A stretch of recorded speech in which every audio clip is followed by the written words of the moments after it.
የኢትዮጵያ ሪል ስቴት አዋርድ አሸናፊ የሆነው ዲኤምሲ ሪል ስቴት በለቡ መብራት በፍጥነት እየገነባ ባለው ሳይት ብዙዎችን የቤት ባለቤት ማድረጉ ይታወቃል። እድሉ ላመለጣችሁ ደንበኞች እንኳን ደስ አላችሁ እያልን አዲስ ፔንታውስ ብሎክ ለሽያጭ ማውጣታችንን ስንገልጽ በታላቅ ደስታ ነው። ከባለ 1 እስከ ባለ 4 መኝታ በተለያዩ ካሬ አማራጮች በማራኪ ቤት ዲዛይን ይዘን ቀርበናል። በ10% ቅድመ ክፍያ ከ60% የባንክ ብድር አማራጭ ጋር እንዲሁም የንግድ ሱቆችን ከ20 ካሬ ጀምሮ ሱቅ ከነሸማቾቹ ለሽያጭ አቅርበናል። የማስታወቂያ አይቶ ለሚመጡ 10 ደንበኞች ብቻ እስከ 30% በሚደርስ ቅናሽ ተጠቃሚ ለመሆን ከታች ባለው ቁጥር ይደውሉ። ገና እንዲህ እያለች ነው የምትመጣው። ከኋላ እንዲህ ማየቴን አልተውም። ግን ሼፖ ያምራል በጣም ስዕል አቃጥለህ እዚህ ስቱዲዮ ያው ምንነትና ፍላጎት ነው። አሁን ደግሞ በእጄ ያስከው ስዕል አለ የምታቃጥለው? አይ የለም ይዘንድ አልመጣነ መቋሚያ ያላቸው የሚዘቀዝቁት መቋሚያ ይዘገዘቃል። አዎ ያን መቋሚያ እየዘገዘቁ እኔ እንድሞት ነው የሚጸልየው። ይሄ ነው ደፈረችኝ እኮ አሁን እኮ ሊካርድ የሚደፈረው ሳይት የደፈረችኝ እኮ የሚቃጠል ፎቶ ሁሉ የባለስልጣን ፎቶ ምናምን ብላለ እኮ ብያለሁ። አሁን እኛ የምናውቀውን በሙሉ እንዳንናገር አፋችን የተያዘ ሰዎች ነው። ለምን የሚደርስብን ነገርን ስለምናውቀው። ይገርማል እኮ ሰው ዝም ብሎ 2 ሚሊዮን 3 ሚሊዮን ዝም ማለት ሰው ሰጥቶ ይሄዳል ብለህ አታምንም እኮ እሷ ጋር እኔ ሰርቅ ሻወር ራሱ ጣበይ ብላ እንደዛ ያጠቧት ነበረኝ። ሻወር ታጥባታል እንደነገሩህ በፊት እዛው ስንወር እዛ ማበር ላይ ሚላክ ነገር አለ ብያለሁ። ይወረወር ነገር አለ። ያ የሚወረወረው ከሌለ ሰው ላይ እየተባለ የሚወረወረው ደግሞ ጠቋር መንፈስ ይባላል። ግን ከሆነ ጊዜ በኋላ ወደ ጎዳና ወጣሁኝ። ለ2 ሳምንት የት እንዳለው አላውቀው ነበር። ምን አሁን የት እንዳለው ስትል መንፈሳዊ ጥቃት ውስጥ ገብተህ ነበር? መንፈሳዊ ነገር በቃ እኔ የት ይውሰዱኝ የት ምንም በቃ ማለት አላውቅም ስልህ ያው መግለጽም ስላልፈለኩ ነው። እሷ ጋር ከምንወር እቺ ግለሰቧ ጋር ማለት ነው ያውቋታል።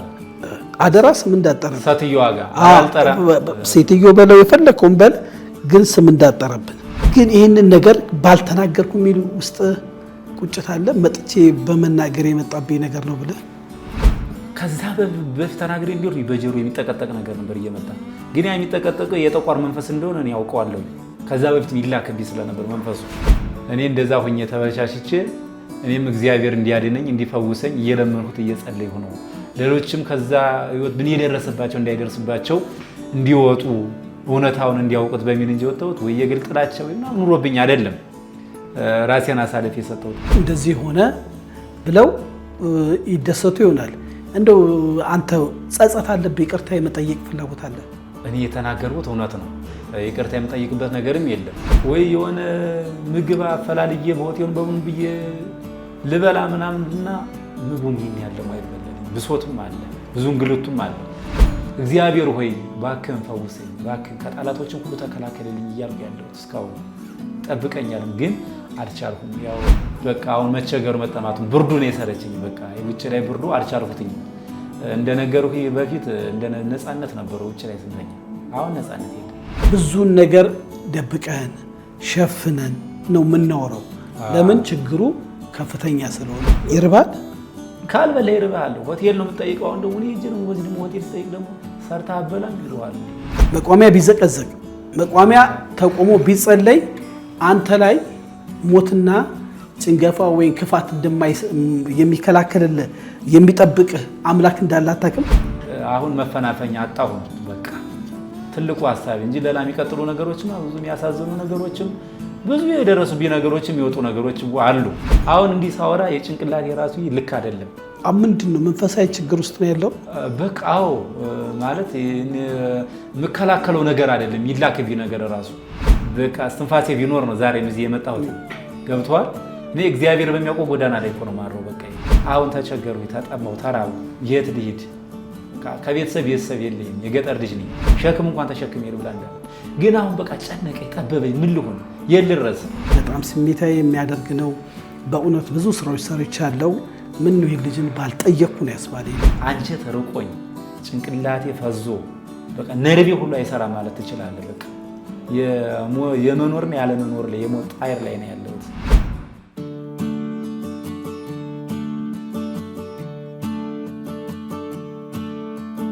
ሰላም ጤና ይስጥልኝ ውድ የሀሌታ ሚዲያ አድማጭ ተመልካቾቻችን፣ ሰላምና ፍቅርን ተመኘው ተሾመ ሽፈራው ነኝ። ይህ ሀሌታ ሚዲያ ነው። ሀሌታ ሚዲያ ለእናንተ ይጠቅማሉ ያልናቸውን ሀሳቦች የምናደርስበት ሰዓት ነው። ይህም ፕሮግራም ሰብስክራይብ፣ ላይክ፣ ሼር፣ ኮመንት በማድረግ ከኛ ጋር ቀጥሉ። እንግዲህ ሀሌታ ዛሬ ለየት ያለ ነገር ገጥሞናል። እሱም በአንድ ቪዲዮ ቀረጻ ላይ ያለው የስቱዲዮ በር ይንኳኳል፣ እንዴት ቀረጻ ላይ የሚል ጽሁፍ እያለ በራችን ይንኳኳል ብዬ በመበሳጨት እንደዚህ ይደረጋል እንዴ ብዬ ከካሜራማኔ ጋር ዞር ብዬ በር ሲከፍት አንድ እንግዳ በሚያሳዝን መልኩ ወደ ቢሮአችን መጣ።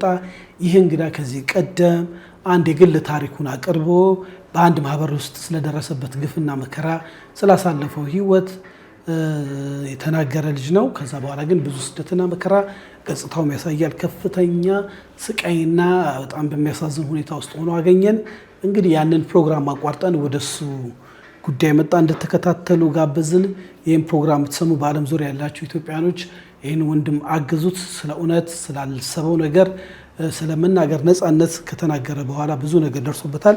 በዚህ ጉዳይ ላይ እኛም በዚህ ማህበር ጉዳይ በሰራነው ጉዳይ ላይ ብዙ ነገሮች ሆኖብናል። ወደ ውስጥ ስንገባ እንወያያለን። ሰላም፣ እንዴት ነህ? እንደቆየ ታሺ ሰላም ነው? እግዚአብሔር ይመስገን። እንዴት አለ? እንደው ለማስታወስ በአንድ ማህበር ውስጥ ያሳለፍከውን የግል ታሪክን ስለደረሰብህ ስለሆነው ነገር ያወራህ ልጅ ነህ እና ደግሞ የሆነ ስዕል አቃጥለህ እዚህ ስቱዲዮ ያው እምነትና ፍላጎት ነው። አሁን ደግሞ በእጅ ያስከው ስዕል አለ የምታቃጥለው? አይ የለኝም። ይዘንድ አልመጣነህ። ስዕልም አይደለም ፎቶ ነው ደግሞ ያቃጠልከው በጊዜ። ያው እንደው ዛሬ አስተካክለዋለሁ ገባ ስል ብዬ ነው እንጂ። መልካም። ማን እንበል ያላዩ ሰዎች ትንሽ ስላንተ ትንሽ እስቲ ሰዎች እንዲያውቁ ትንሽ ብትነግረን። እኔ በላቸው አለም ይባላለሁ። ያው በድረገጽ ላይ ብዙ ሰው ያውቀኛል ብዬ አስባለሁ። ግን ለማያውቁኝ ያው በስንዱ ጉዳይ እየወጣው ስናገር የነበርኩ ልጅ ነኝ። ግን ያው ከዛ በኋላ እንደምታየኝ ብዙ እንግልትና ብዙ መከራ ደርሶብኝ ብዙ ስቃይ ደርሶብኝ ያው ዛሬ እንግዲህ ከስንት ቦታ አቋርጬ እንደዚህ ያው እንደምታየው ጫማ ሁሉ ያዋራዋራውን ያየኝ በእግር ነው የመጣሁት ማለት ነው። ከስንት ቦታ ያው ብዙ ስቃይ ነው የደረሰብኝ። ታሺ በዚህ ማህበር ላይ ወጥቼ በመናገሬ እኔም የተናገሩት አንደኛ ስለ ሃይማኖቴ ነው። እኔ እንደዛ ሆኜ ተበሻሽቼ እኔም እግዚአብሔር እንዲያድነኝ እንዲፈውሰኝ እየለመንኩት እየጸለይሁ ነው። ሌሎችም ከዛ ህይወት ምን የደረሰባቸው እንዳይደርስባቸው እንዲወጡ እውነታውን እንዲያውቁት በሚል እንጂ ወጣሁት ወይ የግል ጥላቻው ምናምን ኑሮብኝ አይደለም። ራሴን አሳልፌ የሰጠሁት ግን በዚህ ማህበር ላይ በተናገርኩበት ነው። እንግዲህ ሁላ ስቃይ እንግዲህ ደርሶብኝ እየተሳደርኩ ያለሁት እንግዲህ አውቀው ከሆነ የሆነ ታሰሩ ምናምን ሰዎች ነበሩ። በዜና ላይ ምናምን ሰምተህ ከሆነ ጋዜጠኞችም እዛ እሷ ጋር ወጥተው የተናገሩትም የታሰሩ ነበሩ። ግን እኔ ያው እንግዲህ ያለሁኝ ይገርም ነገር ለሁለት ሳምንት ያህል የት እንዳለው ራሱ አላውቅም ነበር። እስቲ እሱ ውስጥ በደንብ እንገባለን። እንግዲህ ሀሌታ ሚዲያ አንተን እንግዳ አድርገን አቅርበን ነበረ። የሃይማኖት አቋምህን ስለነበርክበት ህይወት ስላሳለፍከው የፍቅር ታሪክ ነው ያወራን። እኛ እንደ አንድ ፕሮግራም ነው የምናየው፣ እንደ አንድ የጎረምሳ ታሪክ ነው ያቀረብነው። ግን ከዛ በኋላ በእኛም ዩቲዩብ ቻናል በተለይ ይሄ ማህበር ሲቋቋም የተለያየ ፕሮግራም ሲሰራ ሀሌታ ሚዲያ የሚዲያ ፓርትነር ሄዶ በክፉም በደግም የሰራበት ማህበር ነው። ስቲል ነው ግን በጣም ይሄ ማህበር ይገባቸዋል።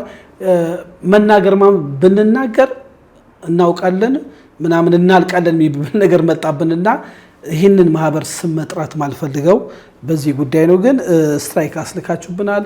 የዚህ ማህበር ዳይሬክተሮች ባለ ጉዳዮች እንግዲህ ከዚህ ቀደም ማህበራችሁ ሲቋቋም በብዙ ሰው በሚገፋበት ሰዓት ሀሌታ ሚዲያ ቦታው ድረስ ሄዶ ባለሙያ ልኮ የእናንተን ፕሮግራም እንደሰራ በዚህም ጉዳይ ደግሞ በሌላም በእናንተ ጉዳይ ደግሞ የሚመጣ ሀሳብ ካለ ያው የመናገር ነፃነት ነው፣ ተገቢውን መልስ መስጠት እንጂ ማሳደድ፣ ማሰቃየት እና ስትራይክ መላክ ተገቢ እንዳልሆነ ትረዱናላችሁ። ወደ አንተ ጉዳይ ልምጣ። አንተ እኛ ስቱዲዮ መጥተህ ሀሳብን ከተናገርክ በኋላ አሁን ገጽታም ያስታውቃል። ምንድን ነው ባለፉት 2 ሳምንት ራሴን አለቅም ብላል። ምንድን ነው ምን መሰለህ ታሺ፣ ያው እዛ መጥቼ እንደዛ አድርጌ ሄድኩኝ። ቀረጻ ምናምን ጨርሼ ሄድኩ። ትንሽ ጊዜ በጣም ብዙ ስልኮች ይደዋወሉብኝ ነበር እኔ ጋር በጣም ይደዋወሉ ነበር። ቀይር ነው ብዙ ጊዜ እኔ እንደውም ሳፋሪ ነው የምጠቀመው። ያው ብዙ ሲደዋወሉብኝ ስልክ ቀያየርኩ። ከዛ ቁጭ ባርኩበት። እንግዲህ ያው ከዚህ ከወጣሁ ቢያንስ 2 ሳምንት ምናምን ቆይቼ ነው በጣም ችግሩም አለ ምኑም አለ ያው እንግዱቱም አለ ያን ሁሉ ተቋቁሜ ነው እኔ ወጥቼ እንደዛው የተናገርኩት። ግን ከሆነ ጊዜ በኋላ ወደ ጎዳና ወጣሁኝ። ለሁለት ሳምንት የት እንዳለው አላውቀው ነበር። ምን አሁን የት እንዳለው ስትል መንፈሳዊ ጥቃት ውስጥ ገብተህ ነበር? መንፈሳዊ ነገር በቃ እኔ የት ይውሰዱኝ የት ምንም በቃ ማለት አላውቅም ስልህ ያው መግለጽም ስላልፈለኩ ነው። ከዛ በፊት ተናግሬ እንዲወር በጀሩ የሚጠቀጠቅ ነገር ነበር እየመጣ ግን ያ የሚጠቀጠቀው የጠቋር መንፈስ እንደሆነ እኔ ያውቀዋለሁኝ። ከዛ በፊት ይላክብኝ ስለነበር መንፈሱ ግን ሩጭ ጸበል ነበር የሚሄደው በጣም ነበር የሚጠቀጠቅ በጀሩ ሲገባ በቃ ያስታውቀኛል። ግን ከሆነ ጊዜ በኋላ ግን መውደቅ መጣ እየሄድኩ በቃ ወይ የሆነ ምግብ አፈላልዬ በሆቴል በምን ብዬ ልበላ ምናምንና ምግቡም ይሄን ያለው አይበላልኝ ብሶትም አለ ብዙ እንግልቱም አለ። ከዛ ስል ከሁለት ሳምንት በኋላ ራሴን አወኩኝ ያለሁበት ቦታ ላይ በቃ ያለው አሁን ጎዳና ላይ ነኝ ማለት ነው። ጎዳናውም ደግሞ እንግዲህ እንደምታየው እንደበፊቱ ነገር ያለው ገለጻ አድርጌላለሁ። በዛኛው ቀረጻ ላይ 7 ዓመት 6 ዓመት ጎዳና ላይ ነበርኩ። ያ ይሻለኝ ነበር እንደውም ብዬ ነበር የድሮ ባለፈው ቀረጻ ላይ። ግን አሁን ጎዳና ላይ ደግሞ ከተማ አይደለም ገጠር ላይ ነው። በጣም ከባድ ነው። ጎዳና ላይ መተኛት ማችም ጅቡ ነው የምጠብቀው ወይ አንድ ቀን የደብረ ብርሃን ጅብ ወስዶ ይበላኛል። በጣም ስቃይ ውስጥ ነው ያለሁት። ምን ብዬ ነው አሁን ወደዚህ የመጣሁት ወደዚህ ስቱዲዮ።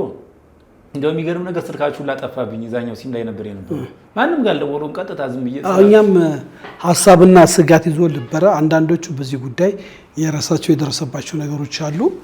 አንተ ደግሞ ብዙ ነገሮች ይባል ነበረ በህይወት ተርፈ ካለብህ መንፈሳዊ ጥቃት ተርፈ አሁን ቢሮአችን አንኳኩተ ድንገት ነው የመጣው።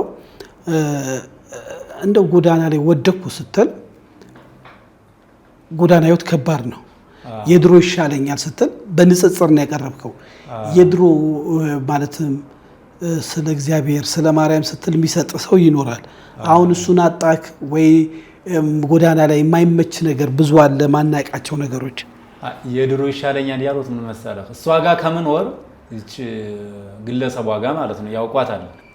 አደራ ስም እንዳጠረብን ሴትየዋ ጋር አልጠራ ሴትዮ በለው የፈለከውን በል ግን ስም እንዳጠረብን ሴትየዋ ጋር ከምንወር የበፊት ጎዳና ላይ ይሻለኛል ብዬ ነው ያልኩት እንጂ ጎዳናውን ወድጄው እኮ አይደለም እኮ። ጎዳና ላይ ያለውን ስቃይ እኮ የደረሰበት ሰው ነው የሚያውቀው፣ ያየው ሰው ነው የሚያውቀው።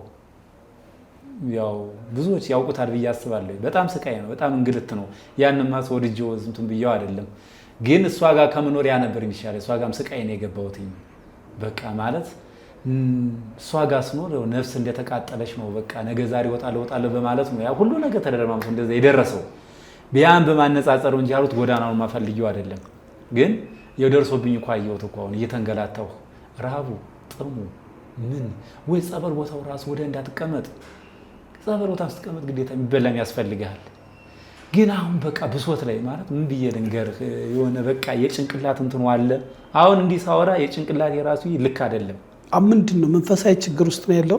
በቃ አዎ ማለት የምከላከለው ነገር አይደለም ይላክብኝ ነገር ራሱ እግዚአብሔር ሆይ ባክህን ፈውሰኝ፣ ባክህን ከጠላቶችን ሁሉ ተከላከልልኝ እያልኩ ያለሁት እስካሁን ጠብቀኛል። ግን አልቻልኩም። ያው እንደነገርኩ በፊት እዛው ስንወር እዛ ማህበር ላይ ሚላክ ነገር አለ ብያለሁ። የሚወረወር ነገር አለ። ያ የሚወረወረው ከሌላ ሰው ላይ እየተባለ የሚወረወረው ደግሞ ጠቋር መንፈስ የሚባል አለ። ያ ጠቋር መንፈስ ነው ሰዎችን ለማጥቂያ የሚሆነው ያ ነው የሚያጠቃ ያ ነው። ሰው ግን እንዴት ነው ይላሉ። ከፈለገም የተኛበት ላይ ይመጣል እኮ። እንዴት ነው አሁን እሷ ልካው መንፈስ የተኛበት ጋር እንዴት ሊሄድ? መንፈሳዊ አባት ጋር ሄድክም? የማለት ንስሐ አባቶች ቤተክርስቲያን ያሉ ጠበል አጥማቂዎች ጋር ሄደክ አልተጠመክም? አልጸለይክም? እንደ እምነት ማለት ነው። ጸበል እየተጠመኩ ነው። እዚህ ወደ አራብሳ ጸበል አለ የምጠመቅበት። ግን በቃ ወይ አንድ ቀን ይጀገባሉ ወይ ህጀ እንኳን ሳልገባ ደግሞ መጣበቅ ቀንም አለኝ። በቃ ትመለሳለህ? ከበለ እመለሳለሁ። ማን ነው የሚመልስ? በቃ ምን እንደሚመልሰኝ አላውቅም። አንድ ቀን ገብቼ ተጠመቃለሁ ወይ አንድ ቀን ደግሞ እመለሳለሁ። ምን እንደሚመልሰኝ ግን አላውቅም። የት እንደሚሄድም አላውቅም። በቃ ግራ የገባው ነገር ታውቃለህ። በቃ የሆነ ጭንቅ ያለ ነገር የጠበበው በቃ ቀም የጨለመብኝ ማለት ነው። አሁን እንዲህ ስትል ይሄ ማህበር ከኛ ማህበር ወጥቶ የኛን ገበና ስላጋለጠ እንግዲህ በሚከተሉት እምነት ፈጣሪያችን ፈርደው ምንድነው እንደዚህ ሆነ ብለው ይደሰቱ ይሆናል። እንደው አንተ ጸጸት አለብህ ይቅርታ የመጠየቅ ፍላጎት አለ? እኔ የተናገርኩት እውነት ነው። ይቅርታ የምጠይቅበት ነገርም የለም። ግን የሚገርም ነገር በዚህ ላይ ስነግር እነሱ የ7 ቀን ሀዘን ይዘዋል። አይተህ ከሆነ በድረገጻቸው ላይ ወጣው ተናግረዋል። የ7 ቀን ሀዘን ይዘን ነበረ። ሀዘናችንን 7 ቀን ሀዘን እንግዲህ ያው ደርሼበታል። እኔ እንድሞት ነው የሚጸልየው።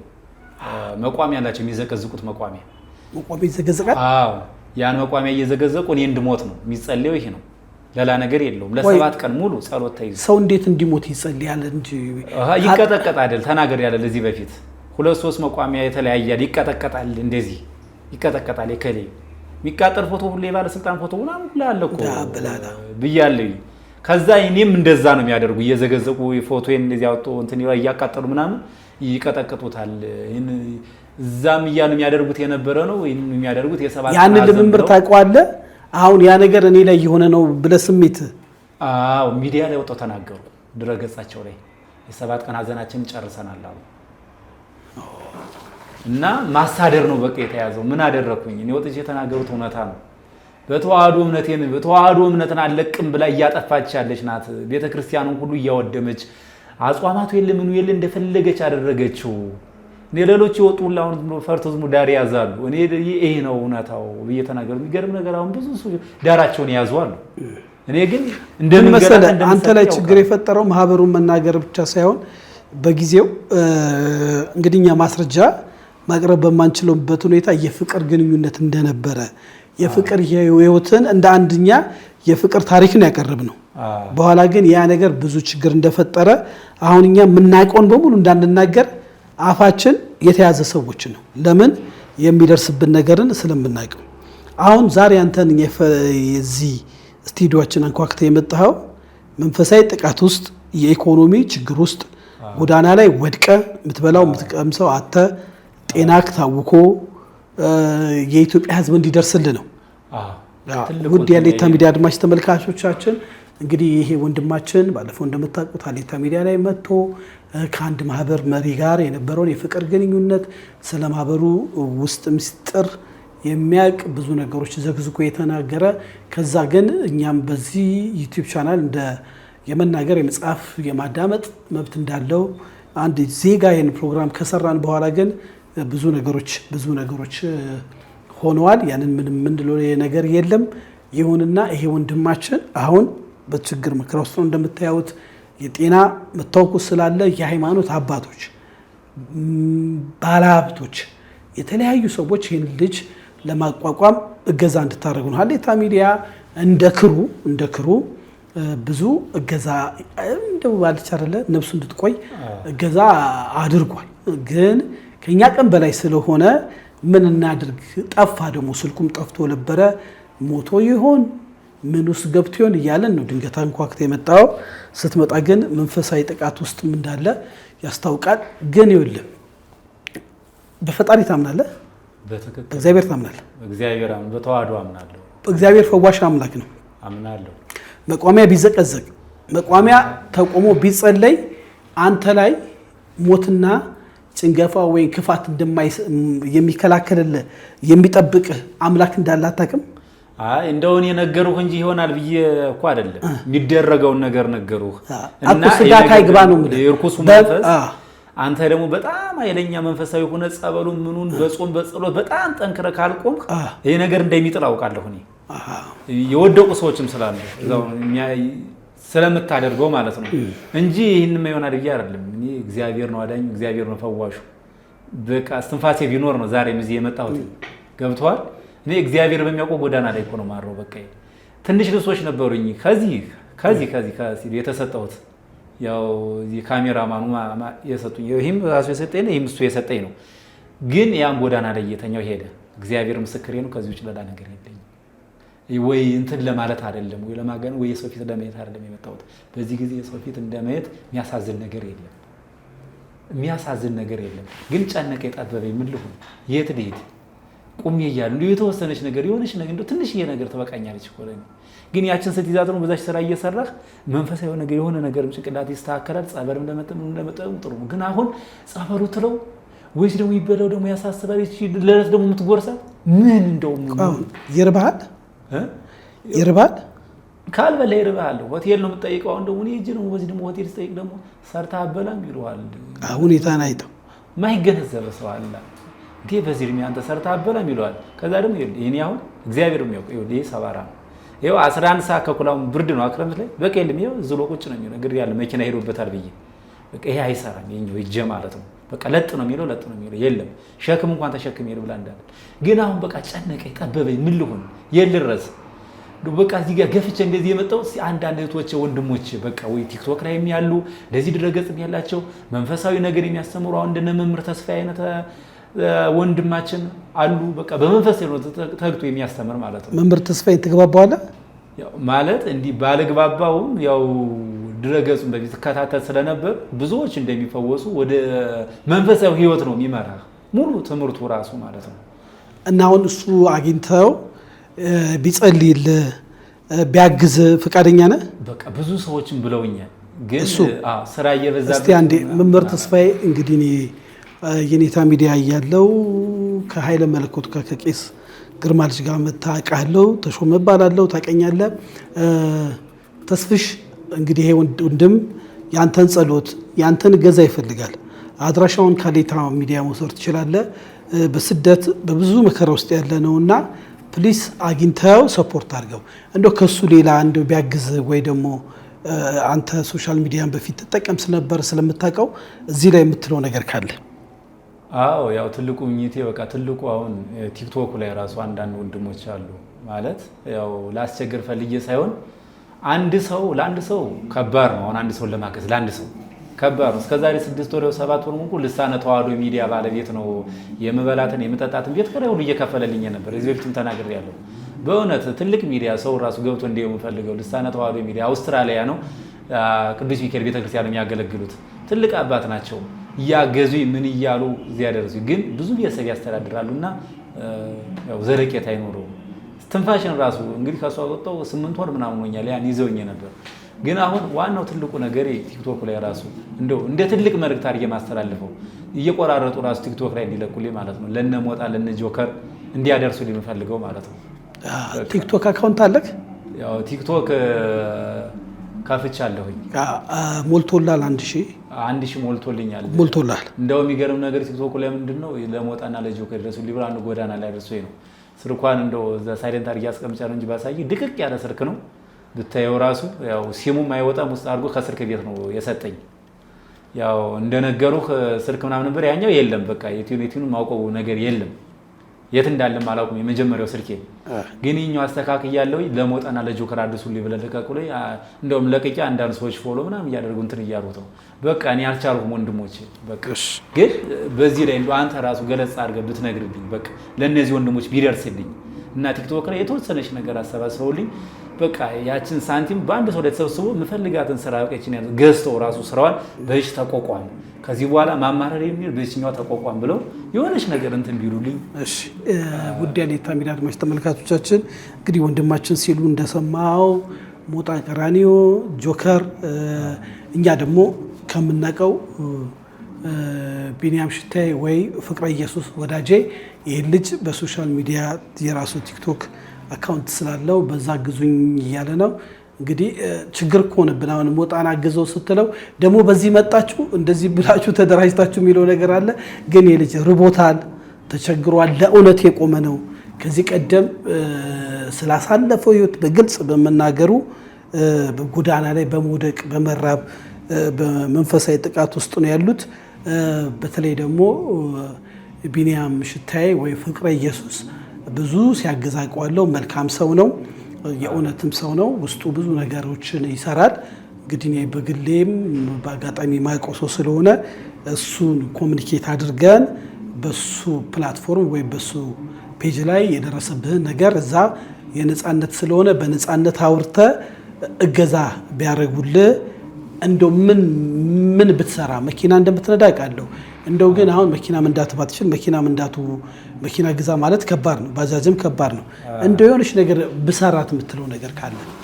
አረ እኔ ተሽ እግዚአብሔር ምስክሬ ነው። እኔ ብዙ አልጠብቅም ወይ እኔ ትንሽዬ እርጎ ቤት ነገር ወይ ትንሽ አትክልት ከጎኑ አትክልት ወይ ጁስ ነገር እየፈጨ የሆነ እንትን የምትልበት በቃ የሆነ ትንሽዬ ነገር ማለት ከስር ነው ከታች ነው መነሳት የምፈልገው እኔ የሆነ ጭንቅላቴን የሚያስረሳኝ ነገር በቃ ትንሽዬ ነገር ነው ማለት ሰው ላስቸግርም አይደለም እዚህ ላይ የመጣሁት ግን ለብዙ ሰው ሲሆን ጥሩ ነው። አሁን አንድ ሰው ለሰው ላግዝ በጣም ከባድ ነው። በዚህ ጊዜ ዘመኑን ታውቀዋለህ። በጣም ከባድ ነው። አሁን ያለንበት ሁኔታ ደግሞ በጣም ስቃይ ነው እና የተወሰነች ነገር ትንሽዬ ነገር እኔ እርጎ ቤት እንትኑዎች ትንሽዬ ሱቅ ነገር አርያ እንትን በቃ ያው እንግዲህ በጋሪ ምናምን ያዞር ያርኩ እንትኑ አይሆንም። በህጋዊ ሆነ ካልሰራው የበህገ ወጡ ያለው ነገር አይታሰብም። በቃ አይሆንም እና ያችን ነገር አርዬ በቃ እኔ ወህቶቼ ወንድሞቼ ካላስቸገርኳችሁ በእግዚአብሔር በድንግል ማርያም ስም ነው በቃ እስትንፋሴ እያለ ሊዘጋ ነው። በቃ አልቻልኩኝ ምን ስላልቻልኩኝ ወደዚህ ብቅ ብያለሁ። በቃ አግዙኝ የት ወንድሞች እኔ አልቻልኩኝ ታሽ እርጎ ቤት ብዙ ብር አይደለም ሲጀምር አንድ ትንሽ አቅም ያለው ሰው የሚሸፍነው ነገር ነውና አይሆፕ ደግሞ ጥሩ ነገር ኖሮክ እዛ ቦታ መተቀርጸን እዚህ ደርሷል ምንልበት እንግዲህ የሚሰሙ በሶሻል ሚዲያ ላይ ያሉ ብዙ ኢትዮጵያኖች አሉ። እነሱ እንግዲህ ብዙ ነገር ያግዛሉ እንዲያግዙ እንጠይቃለን። ለምሳሌ አሁን ቅድም እንዳነሳቸው ሞጣ ቀራኒዮ፣ ጆከር፣ ፍቅረ ኢየሱስ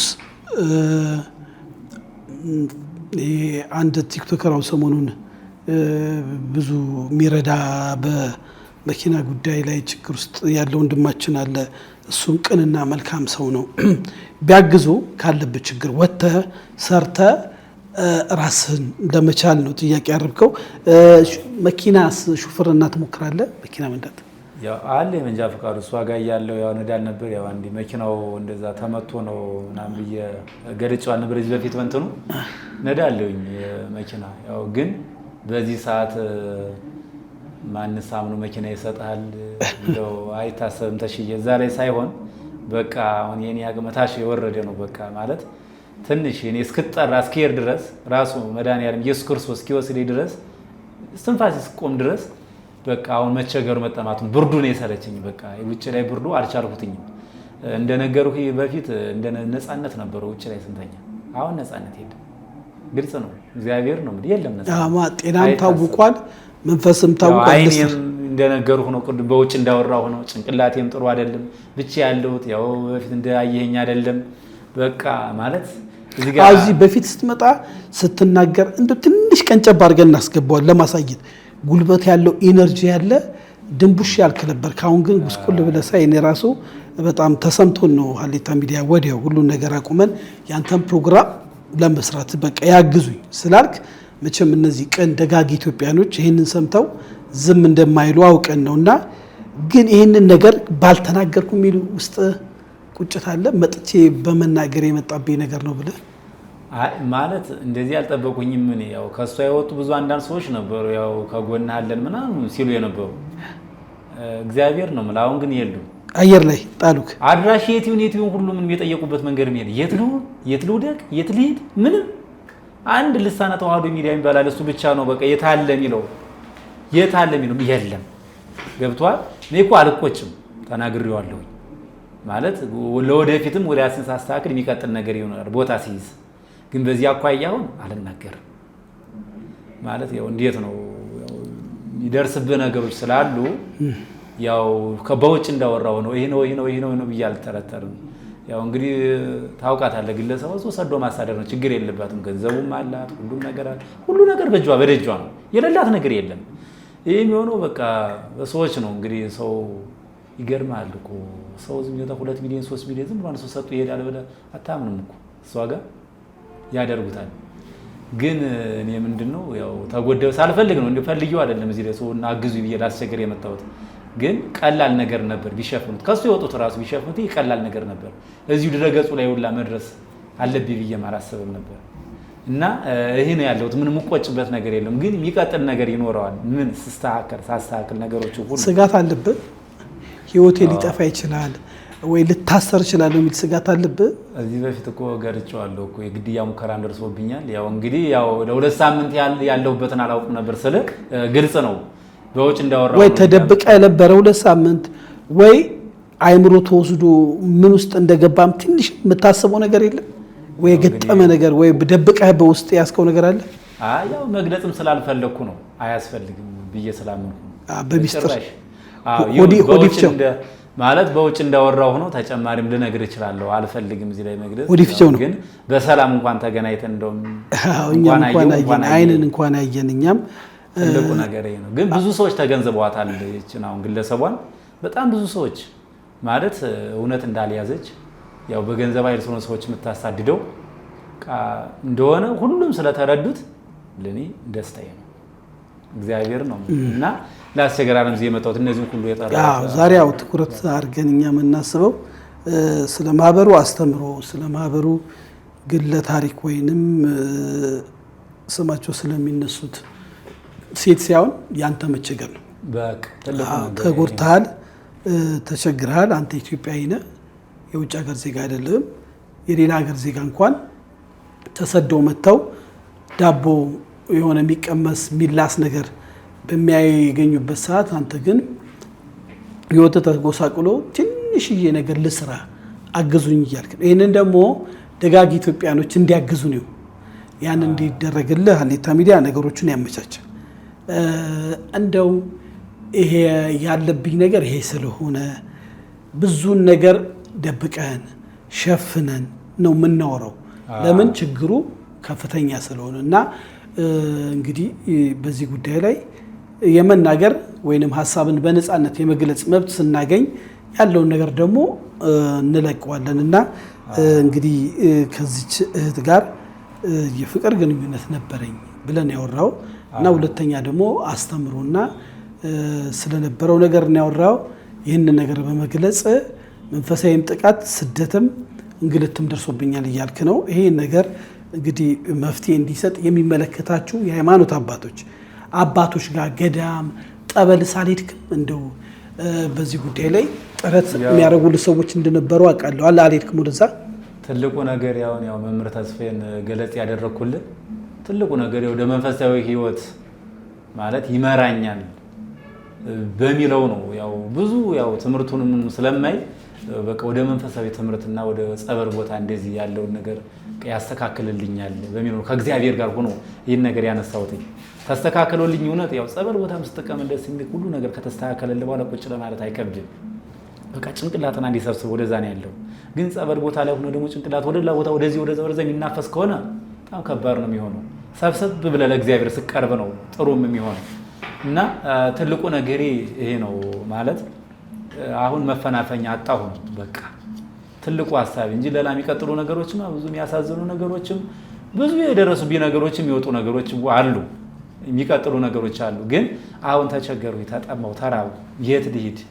በቃ ከቤተሰብ የለኝም፣ የገጠር ልጅ ነኝ እና በቃ እዚህ ላይ አሁን ቅድም እንዳየው ራሱ አሁን ይልቃል ወልደ ጊዮርጊስ ምናምን በጎዳና ህይወት ያለ ካወቀው ቲክቶክ ላይ ብዙ ህይወት በጎዳና ላይ እንዳሳለፈ ምናምን ታሪኩን ቲክቶክ ላይ ምናምን አውቀዋለሁ እና በቃ የመጣሁበት ይሄ ነው። በቃ እንደው ትንሽዬ ነገር ተሰባስቦ ወደ ስራ ገብቼ ነገ ደግሞ ያደረጉልኝ ሰዎች እግዚአብሔር ይስጣቸው፣ እግዚአብሔር ያክብርልኝ እያልኩኝ ምቀጥለው ነገር ይኖራል ማለት አሁን በሆነ ቦታ በተድ እንደው ድንገት አውቃለሁ እዚህ በፊት የታሰሩ ሰዎች ምናምን ስላሉ በሷ ጉዳይ የዋስትና እንኳን የምትባል በስብሰ ነው የምቀረው። ምንም የለም እና ያለውበት ቦታ ታሽ በቃ እንዴት አድርጌ ልንገርህ፣ አንጀት ርቆኝ ጭንቅላቴ ፈዞ በቃ ነርቤ ሁሉ አይሰራ ማለት ትችላለህ። በቃ የመኖርና ያለ መኖር ላይ የሞት ጣይር ላይ ነው ያለሁት እና ይህን ይመስላል። ለዚህ ነው ብቅ ያልኩትኝ ወድ ብሶኝ ለማለት ያለው። ታሽ አመሰግናለሁ። እንግዲህ ይሄ ማህበርም እውነተኛ መንፈሳዊ ማህበር ከሆነ እንግዲህ መቼም ፈጣሪ የሚለው ጠላት ቢራባ ብላው ነው የሚለው።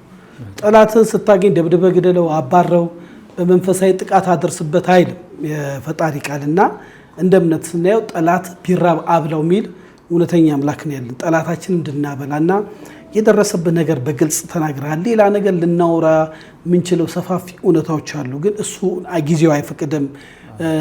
እኛም እዚህ ላይ ከዚህ በላይ አንተን ማናዘዝ አንፈልግም። በአጭር ቃል ይሄ ወንድማችንን በሶሻል ሚዲያ የምትሰሩ የጠራናችሁ ያልጠራናችሁ በግል ደግሞ ማገዝ መደገፍ የምትፈልጉ ሀሌታ ሚዲያን ኮሚኒኬት አድርጉ። እሱ የምታገኙበትን መንገድ እናመቻቻለን። ይህን ወንድማችንን ተባብረን የእንዳላት አንድ ትንሽ የእርጎ ቤት ወይ ጁስ ቤት አትክልት መሸጫ ቤት ከፍተን ከችግሩ ብናወጣው የሃይማኖት አባቶች ደግሞ የሆኑ ወደ ጸሎት ወደ ጠበል መንፈሱ ተረጋግቶ ሰላምን ቢያገኝ እንግዲህ ከመሞት በታች ውስጥ ነው ያለሁት እርዱኝ አግዙኝ እያለ ነው። ከዚህ በላይ ምንም አናዘዘም። የሀሌታ ሚዲያ ይሄንን ሐሳብን ደግሞ ወደ ህዝብ አቅርቧል። ደጋግ ኢትዮጵያኖች በዓለም ዙሪያ ያላችሁ ገዛችሁን አድርጉ። ተሾመ ሽፈራው ነኝ። በጣም ስሜታዊ የሚያደርግ ነው በእውነት ብዙ ስራዎች ሰርቻለሁ። ምን ነው ልጅን ባልጠየቅኩ ነው ያስባለኝ። ለምን በጊዜው የሚገርም መሳጭ ታሪክ ነበር ያቀረበው። ይሁንና ግን ባለው ጠቅላላ ሁኔታ መናገር በማልችለው ነገሮች እኛንም እሱንም የሚያጠቃው ነገር ስለበዛ በቀረብን ያልነው ስራ ነበረ። አሁን ደግሞ እንደ ሀሌታ ሚዲያ የልጁን የእርዳታ የድረሱልኝ ጩኸት አሰምተናል። እኛ ምንችለውን እያደረግን እየደገፍነው ነው ሰርቫይቭ እንዲያደርግ። እናንተ ደግሞ ኢትዮጵያኖች ካለበት ችግር መንቅራችሁ እንደምታወጡት እምነታችን ነው።